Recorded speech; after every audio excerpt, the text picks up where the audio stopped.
Ce segment vous est présenté par Napa Pièces d'Auto. Les pièces, on connaît ça. Je vais être franc avec vous, je vis un moment extraordinaire. Je viens de m'asseoir dans une voiture dont je rêve depuis des années et des années. C'est une 2001, donc c'est vraiment pas une voiture neuve, une auto qui a été importée d'Europe, mais ça a littéralement bercé ma jeunesse.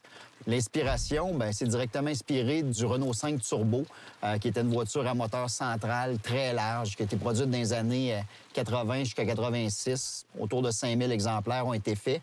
Et là, Renault, au Mondial de Paris en 98, a décidé d'introduire ce modèle-là, qui était une espèce de prototype près de la production et qui était une voiture de course, donc le Clio Trophy. Et là, on annonçait que peut-être ça allait devenir un modèle de production, chose qui s'est fait 2000-2001 pour la phase 1. Et après ça, il y a eu la phase 2 qui a été faite dans les années subséquentes, pendant 2 ans aussi.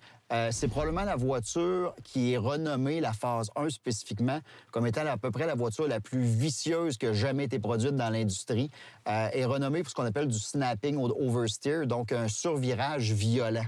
Donc, en rentrée de virage, on pense que tout va bien et là, boum, le derrière décroche d'un coup sec. C'est une propulsion, donc les roues ne sont pas motrices à l'avant. Je suis excité. Je suis vraiment très heureux de la rouler. Seule chose, j'ai la voiture renommée comme étant la plus vicieuse de l'industrie et il pleut à Saint-Eustache. Donc, ça se peut que j'en ai plein les mains et que je discute pas beaucoup au volant, mais on va voir comment on s'en sort. Je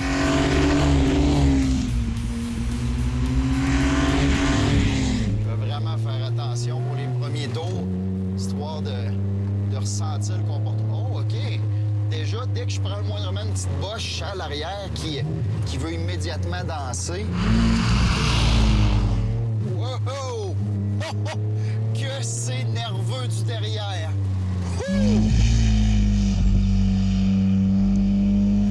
C'est le virage le plus anodin de l'autodrome Saint-Eustache. Normalement, je passe là, mes amis, il se passe rien. Il y a une légère bosse et dès que j'ai touché à la bosse, l'arrière de la voiture a décroché immédiatement. Là, je comprends ce que les gens veulent dire par le fait que c'est une tuasse quand il y a de l'eau par terre. Oh! Je veux remercier mon ami Frédéric Favreau de FF Fabrication qui m'a apporté le véhicule. Ça appartient à un de ses bons amis, Ahmed. Alors, je les remercie énormément tous les deux pour toute la confiance. On parle de 230 chevaux, 221 livres de couple pour la voiture.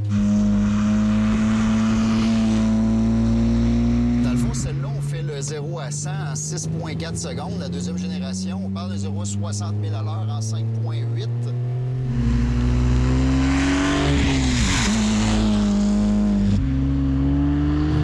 Wow, il y a vraiment beaucoup de couple. Je peux changer mes vitesses un petit peu plus tôt pour profiter du couple. Le pédalier est impeccable pour le talon pointe. L'élection, c'est une œuvre d'art. C'est une bête, c'est une brute. Elle a tout pour me plaire.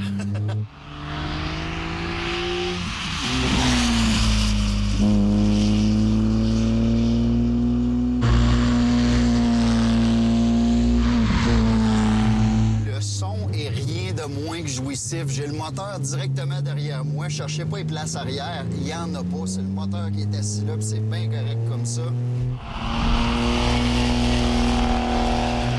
Faut vraiment la respecter en termes de réaccélération. On peut pas juste lâcher l'accélérateur puis paf, on va revenir d'un coup sec sur l'accélérateur. L'auto veut pas, là.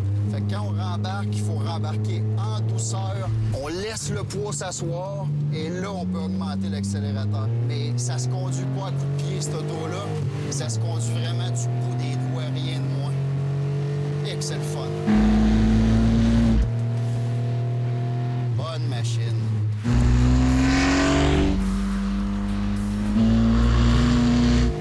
Hey, 1631 voitures dans le monde de la première génération, 1309 pour la deuxième génération.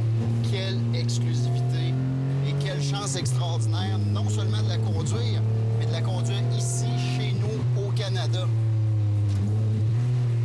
Ah! Tu sais, les petits bonheurs de la vie.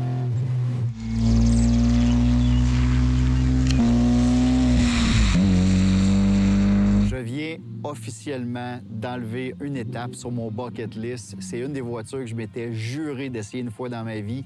C'est fait. Ça a été à la hauteur de la réputation, c'est le cas de le dire.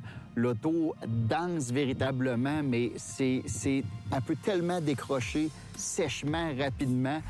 C'est vraiment, là, c'est un challenge à conduire, c'est un combat de tous les instants.